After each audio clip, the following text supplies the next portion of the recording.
And Jamie Lynn from Heartfelt Horsemanship here. We have Kati and Melissa working on going from tame to trained. Melissa's becoming a little more tame for us every day, which means it's appropriate to really start working and developing her skills in what we call the 4 core movements. The 4 core movements include backing up, moving the hindquarters, moving the forequarters, and being able to send your horse forward. If you can't do those things with a horse, chances are there's going to be a hole somewhere else in your program as you're developing with your horse. So make sure each and every horse leaves here being able to smoothly back up, move their hindquarters, move their forequarters, release them off and around in a way that teaches a horse to hold up their responsibilities.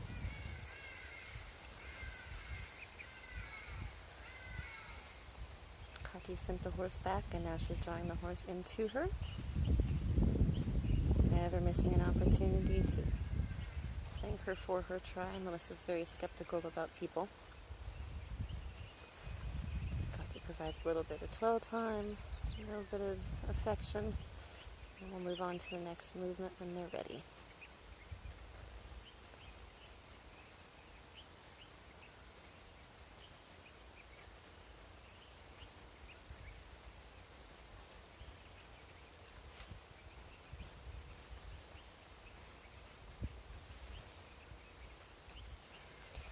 If you read Melissa's body language, she's very, very skeptical about humans moving to her.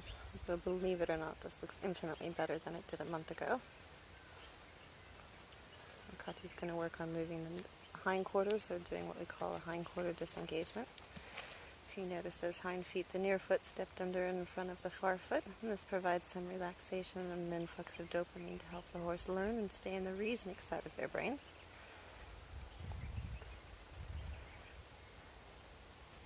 So I'm kind of reading Melissa's body language.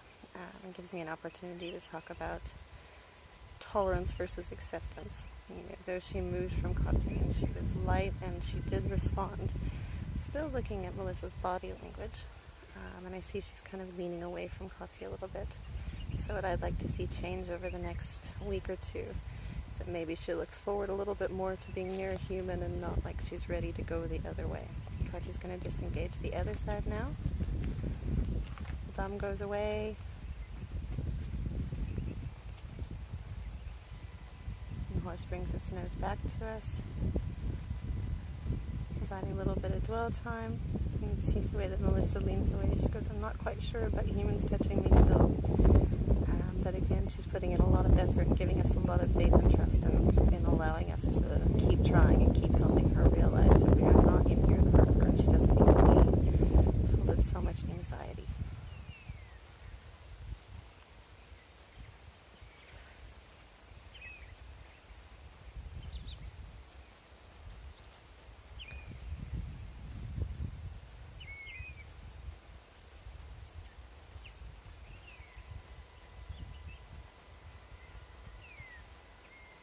Kati's going to work on moving the forequarters. We need to be able to move the forequarters for our safety when we're leading. If we can't move the horse's forequarters, we probably won't be able to steer them. Having some control over the front half of the horse, and not just from the perspective of the nose, is really important to their development and directly relates to how well we can ride them later on.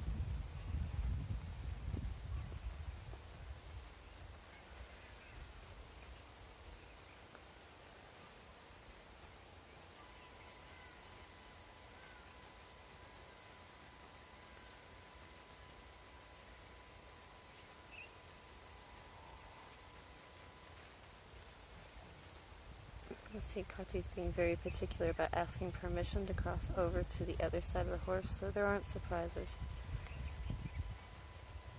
She puts her hand under there and lets Melissa know that she's coming, and then helps Melissa move her head out and around so no one gets bashed in the head. And Melissa has no reason to be upset that she appeared on the other side. Moving the forequarters again, a nice rub. You see Melissa's looking, her head's coming down a little bit. She's blinking a little bit more. Her body language isn't quite so screaming, I'd rather be away from you. She's staying there with Kati. She's doing a really nice job for us.